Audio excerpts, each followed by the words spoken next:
When demand starts to outpace capacity, how do you actually decide where to focus? We're no different from any other business. We go for the quick wins. Low-hanging fruit is a term often used in the industry, and it's true. We're no different. We want to monetize as quickly as we can. But it comes also down to regional decisions such as player values, market value as well, revenue share, price of a deal. Gaming Corps is in a position now where demand is strong, opportunities are coming in, and there's a lot of momentum behind the business. What's the biggest risk from here, would you say? I think the biggest risk for us would be losing that momentum. I've just mentioned it, but because we're going through such significant changes, we're going through such a significant period of growth and demand. If we are not able to meet that, we will lose momentum, and that's when another supplier will step in and take what's on the tables.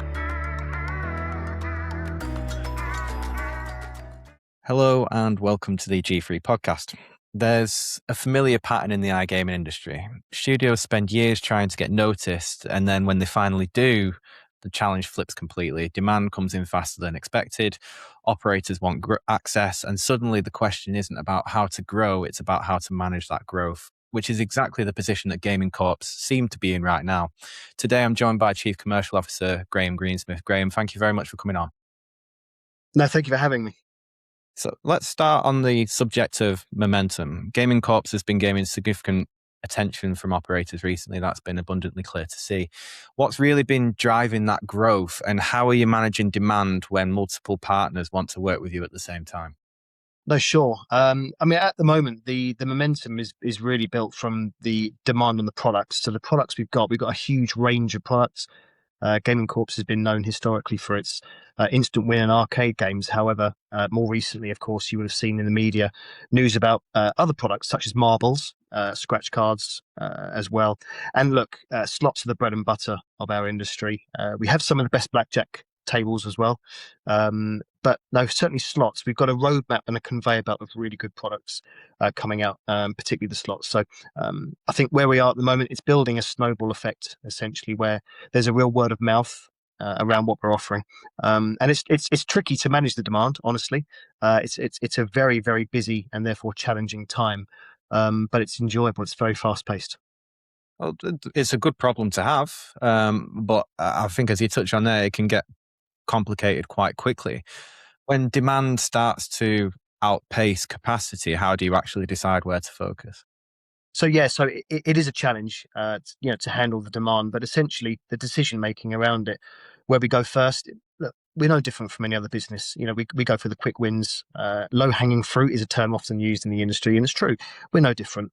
We want to monetize as quickly as we can, but it comes also down to regional decisions such as player values, market value as well, revenue share, price of a deal. So we consider a lot of factors when we decide where we spread our resources. I think that leads quite nicely, neatly into the subject of prioritization. When you've got multiple opportunities on the table, how are you deciding which partnerships to lean into and where to almost allocate resources? Because that's often where strategy really shows itself. I guess a bit of a roundabout question. I guess, are you prioritizing scale, long-term value, or something more immediate? You touch on low-hanging fruit there. Mm-hmm. Yeah, look, we're no different from any other business whereby we want the revenue in the short term, but we do focus very much on building our pipeline for the future. So our pipeline at the moment for the longer term is really, really productive. It's really, really strong. So I think more so at the moment, it's about the short term immediate wins. So look, what it comes down to is partnerships. So if you've got a business who are engaging with you very strongly, very heavily, and they're showing the ambition to move a deal forward with vigor, then look, that's where we'll put our focuses. So businesses who are engaging very, very heavily with us, they're the ones who we're gonna go after, and we're gonna move things forward quickly, because that's where you get the speed. And when you're in that position when multiple operators want access? How do you manage those relationships without falling into the trap of overpromising or diluting the product in any Yeah, I way? mean, the way that I've always worked is, always under promise and over deliver. So it's just about managing expectations. Any business, when they move forward, they just want to have expectations managed, so they know what's on the table and what's coming and roughly when. So I think if there's an alignment there, then generally speaking, you can manage it very effectively. So is there a kind of any experiences in your career today or during your time at Gaming Corps where almost saying yes to every opportunity has actually started to hurt the business? I would say so. Yes, I would agree with that premise. We're actually in that moment right now whereby we're saying yes to everything, and so juggling all those balls makes it challenging. I come up with the analogy whereby when you throw loads of plates up in the air, you want to keep them all spinning. But then what you do, you try and concentrate on catching them all, when you actually end up catching none of them. That's a real problem, which it's a problem that any business can fall into, and we're no different than that as well. So it is just about the business, key people remaining focused on what they're trying to achieve, planning effectively, and having self check-ins. I think that's Mm. very important too. What does a self check-in look like?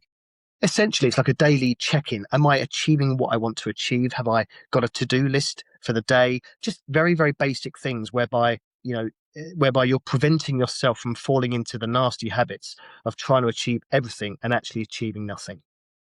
And let's shift into products on a semi-related note, because the Super Scratch series is an interesting one. Having looked into a bit before starting this podcast, it feels like it's a format which I'll ask you to describe in a moment. It feels like it's deliberately blurring the line between traditional scratch cards and slot style gameplay. So, what was the original thinking behind developing the format? And just for our listeners, just tell us a bit about the format itself. Yeah, sure. Look, essentially, what we're trying to do is we're trying to not move the goalpost so much when it comes to a slots offering that players just don't want to play it. Look, we built this Super Scratch series based on demand.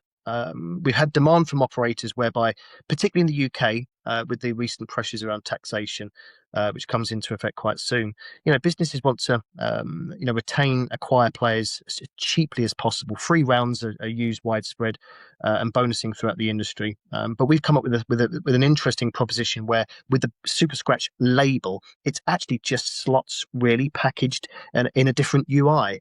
But players will see that, players will engage with it, and businesses can, as I said, retain and acquire players a lot cheaper than what they can at the moment. So we think although it feels a little bit like revolution, which we've wanted to avoid, it does feel like a little bit of revolution and evolution too.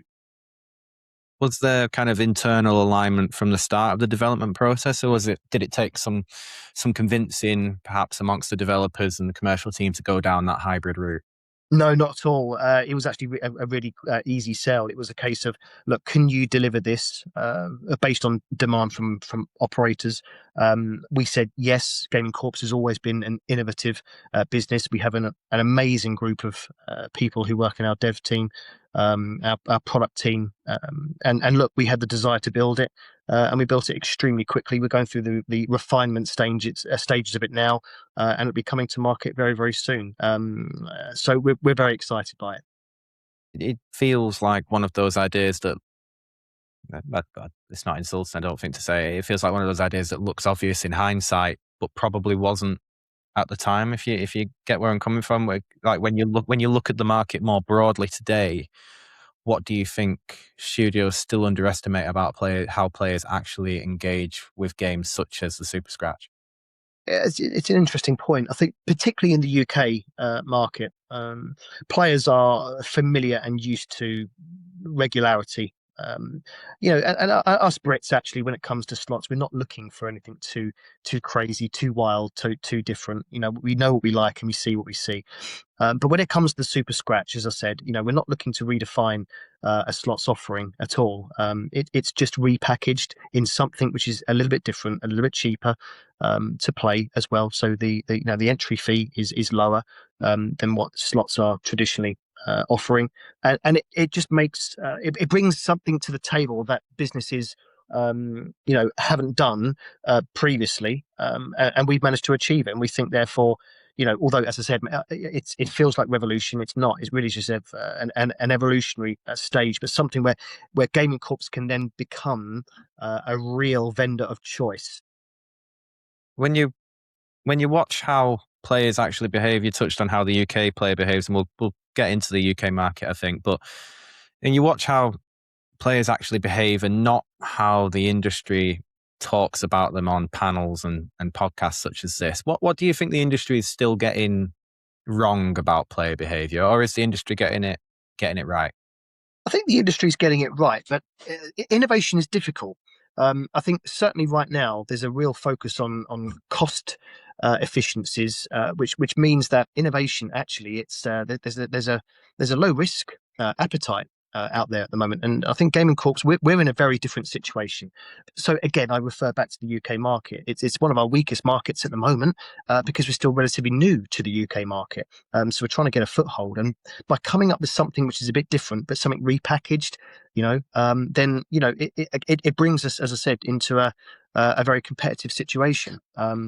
We we are meeting the demands of operators who are there to service their players in a very difficult environment, and by us bringing this set of products as well to market will help us to grow our market share. Positioning Super Scratch strongly for the UK market is interesting, given just how many studios are becoming more cautious about the market following the tax changes, which are soon to be implemented. Why does the UK still represent an attractive opportunity for gaming? I think just based on what I said just now, in terms of our positioning, it's one of the most attractive markets globally. Always has been. It always will be.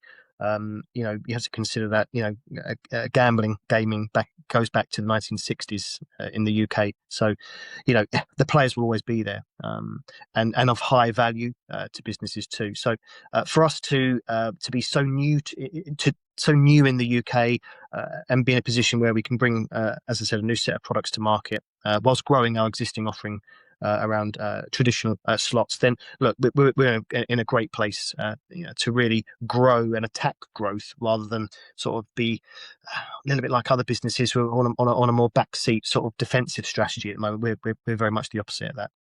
It's an interesting perspective, because with the tax changes coming in, moments like this, what you're saying, I think, is that moments like this actually create opportunities for studios willing to take a different view of the market, whereas others are perhaps being a bit too cautiously. Are you seeing something different to what perhaps incumbent suppliers within the market are seeing? I think for us also, we're a business based on knowledge of the UK market. So, with the commercial nous, with experience of working with multiple operators across the market, we think that our opportunity for success is there, and we're going to go and grab that. And we certainly are looking forward to Scratch, because that will take us to another level. And this summer is a massive opportunity for all our gaming suppliers with the World Cup coming up. Gaming Corps has got several products planned around the World Cup itself. So how important would you say global sporting events like this tournament are in shaping Gaming Corps's release strategy? Yeah, I mean, it's massive. I mean, certainly around the football, we've got three new products based around the World Cup that we're bringing to market. A slot, an instant win game, and also our Scratch series as well. So, it allows us to diversify it, but it also doubles down on what is going to be a huge period of organic growth for operators out there. You consider brands who are sports books as well. They're going to have significant volumes of traffic. They're going to cross sell immediately into casino, and we need to be there, we need to be present, and we need to be ready, and we certainly will be. And similar again to previous times, such as Cheltenham, the Grand National. These are very, very important times, for the UK market, which attract players in their huge volumes. And so for the casino offering to be on point is extremely important. And is that a short term play? I mean, when you're building around something like the World Cup, how do you balance that short-term relevance with creating games that still have value once the tournament, or in the case of Cheltenham, once the race weekend ends? Yeah, it's interesting. I mean, certainly, look, I mean, it's about meeting the demands of the player, you know. So it's not just hitting the players in terms of what they see, what they like, but it's at the right times to attack and to deliver that as well. And if you consider the World Cup's on for an entire month, if a business is not producing slots content which is going to resonate with players in that very very important period, then you're gonna lose market share, you're gonna lose momentum. And we're not in a position where we can afford to do that. We want to build momentum. We're doubling down on what we're doing, growing very quickly. We need to continue that. And before we wrap up, I just want to bring the conversation back to where we started, if you don't mind, because Gaming Corps is in a position now where demand is strong, opportunities are coming in, and there's a lot of momentum behind the business. And you've been very positive in this conversation, as everybody should be, but taking not a negative view, but a realistic view. In simple terms, what's the biggest risk from here, would you say? I think the biggest risk for us would be losing that momentum. I've just mentioned it, but because we're going through such significant changes, we're going through such a significant period of growth and demand. If we are not able to meet that, we will lose momentum, and that's when another supplier will step in and take what's on the table. So, I think for us, we back ourselves when it comes to managing, cultivating, growing relationships, fostering new ones, of course, as well. We have the right people, we have the right structure, we have the right focus, I believe. And so to not deliver and to lose that momentum would be the biggest risk to our business for what is just an incredible opportunity for Gaming Corps. It's been an insightful chat because it's very easy to just keep saying yes and assume that momentum will take care of itself. But as you've touched on almost throughout, even when we've gone into product and market, that's usually where the decisions start, when you start being asked all of these questions and the demand starts coming in. So I really appreciate the insight that you shared with us today. Thank you, Graham. No, thanks, William. Thanks for having me on.